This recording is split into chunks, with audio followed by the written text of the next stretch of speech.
जय हिंद साथियों, Shiva educational academy Jhansi में आप सभी का स्वागत है।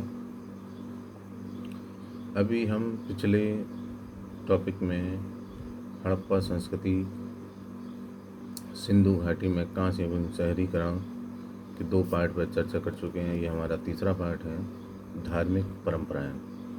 हड़प्पा में महिलाओं की कई टेराकोटा मूर्तियाँ मिली हैं। एक मूर्ति में एक महिला के भ्रूण से एक पौधे को उगते हुए दिखाया गया है। संभवतः यह छवि भूमि की देवी का संकेत देती है, जिससे पौधों की उत्पत्ति और विकास का संबंध जुड़ा है। हड़प्पा ने धरती को प्रजनन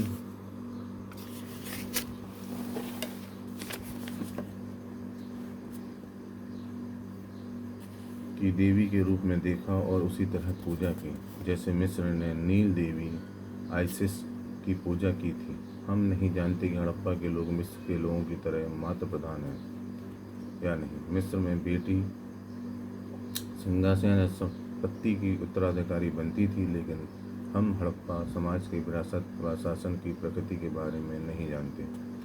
कुछ वैदिक ग्रंथों में भूमि की देवी के लिए एक सद्भाव का संकेत मिलता है, हालांकि उसे कोई प्रमुख स्थान नहीं दिया गया। हिंदू धर्म में बड़े पैमाने पर सर्वश्रेष्ठ देवी की पूजा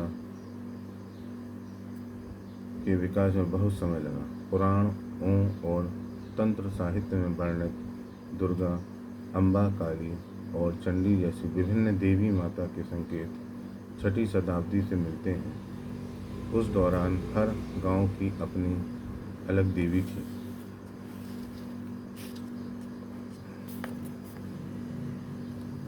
सिंधु घाटी में पुरुष देवता, नर देवता मोहरों पर अंकित हैं।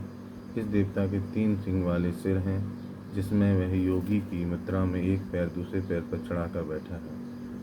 इस देवता के पास एक हाथी, एक शेर, एक गैंडा और सिंहासन के नीचे एक भैंस है। इसके पैर के नीचे 2 हिरण हैं।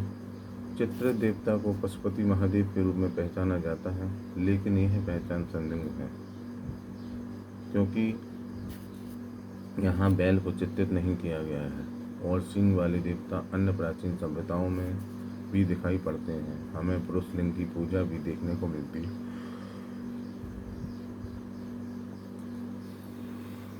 जो बाद के समय में शिव के साथ जोड़कर देखी जाने लगी। हड़प्पा में पत्थरों से बने पुष्प और स्त्री गुप्तांगों के कई प्रतीक पाए गए। संभवतः ये पूजा के लिए थे। ऋग्वेद में आर्येतर लोगों द्वारा पुरुष लिंग की पूजा का उल्लेख है। इस प्रकार हड़प्पा काल में पुरुष लिंग की पूजा शुरू हुई, जिसे बाद में हिंदू समाज में एक सम्मानजनक रूप में देखा गया। वृक्ष और पशु पूजा। सिंधु क्षेत्र के लोग पेड़ों की भी पूजा करते थे। एक मोहर पर पीपल की शाखाओं के बीच एक देवता का चित्र मिलता है। आज भी इस पेड़ की पूजा होती है। हड़प्पा काल में भी जानवरों की पूजा होती थी और उनमें से कई के चित्र मोहरों पर अंकित हैं। उनमें सबसे महत्वपूर्ण एक सींग वाला जानवर है, जिसकी पहचान गैंडे के रूप में की गई। इसके बाद कुवड़ वाला बैल है।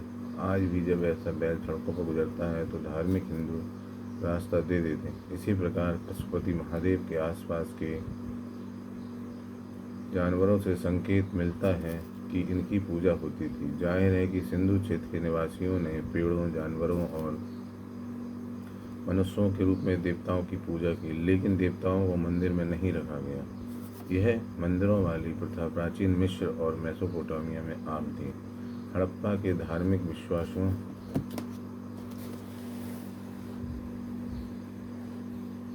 के बारे में उनकी लिपि को पढ़े बिना कुछ भी कहना मुनासिब नहीं है।